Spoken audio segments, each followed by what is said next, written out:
The historic 21-gun salute that greeted the dawn of a new Kenya. By promulgating a new constitution on 27th August this year, President Mwai Kibaki led Kenyans in welcoming a brand new dispensation. The search for a new constitution had seemed elusive after many false starts. The road to a new constitution kicked off when the government appointed a 10-member team, the Committee of Experts, chaired by respected senior lawyer Nzamba Kitonga. It was tasked the role of synthesizing old constitution documents that had been prepared by past teams and come up with a consensus document. Some of us started that process with the completely black hair. At the end of that process, we had very many patches of white hair, as you can see, because it was a very, very hectic moment. From the onset, a series of roadblocks seemed lined up on the way of the Committee of Experts. Financial challenges topped the list, and for 3 months, the committee was at a standstill, yet it had only 12 months to complete its task.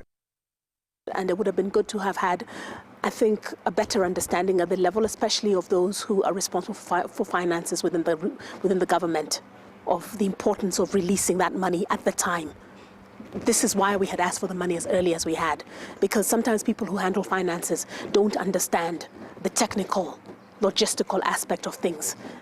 Political pressure, especially from the main protagonists in the 2007 general election, ODM and PNU, permeated the Committee of Experts, and even at one time, former nominated MP Njoki Ndungu, a member of the team, threatened to quit, accusing Chairman Nzamba Kitonga of dictatorship.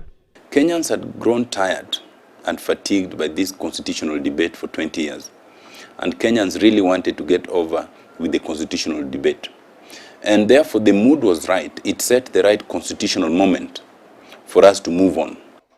The COE then isolated the salient issues in the constitution-making process and set apart the ones that required political intervention. They included the system of government, devolution, representation, and land. The Parliamentary Select Committee on the Review of the Constitution then embarked on a 12-day retreat in Naivasha to attempt consensus building on the sticky issues. But can you tell me what I will do or I will tell you? Our party will. After heated exchanges and grave fears of a fallout, some white smoke billowed from the Great Rift Valley Lodge. We are waiting in fear of the headline, Naivasha talks collapse. It never came. The framework for processing a new constitution had been drafted in a watertight manner, with clear timelines to avoid the pitfalls of yesteryears. But fortunately, we in the committee had 20 years of our own mistakes to learn from. And we simply decided to safeguard this document and Kenyans from those mistakes. With a consensus document at hand, the Committee of Experts was tasked with the responsibility of conducting civic education on the document in a campaign dubbed Jisome, Jichagulie, Jiamulie. I think there was a tension between the political reality and civic education. Civic education really requires a lot of time.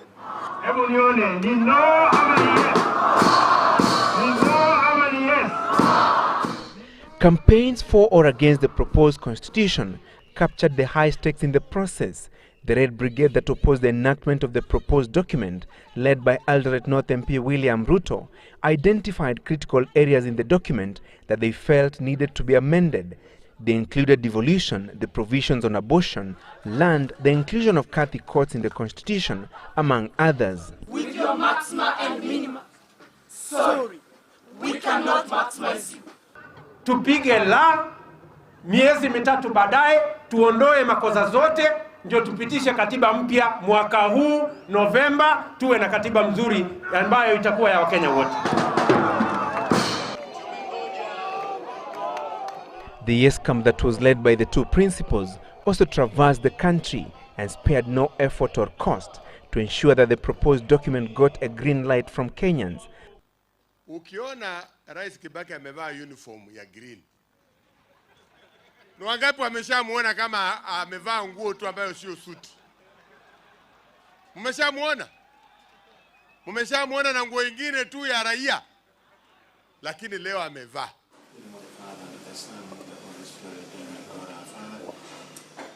But misfortune struck for the Green Team when Prime Minister Raila Odinga was indisposed and forced to watch the show from the sidelines. To him, President Kibaki revealed a side of him that few people expected: the zeal and energy he exhibited in pushing for the proposed document. And that is how I decided to, at that moment, to make an analogy that I was a Fabregas giving pass to Iniesta. And the Iniesta did not disappoint in this case of Kenya, President Kibaki.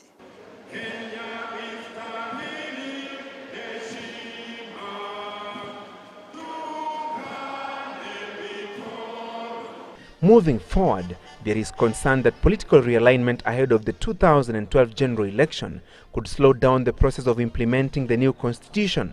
We must not be complacent. We must be vigilant. And we owe it to ourselves, we owe it to all those people who died, were maimed, who just never got to live to see this. They're people who gave their lives so that we could have a different future. Parliament has a critical role to play, that of enacting the necessary legislations to make the new constitution fully operational.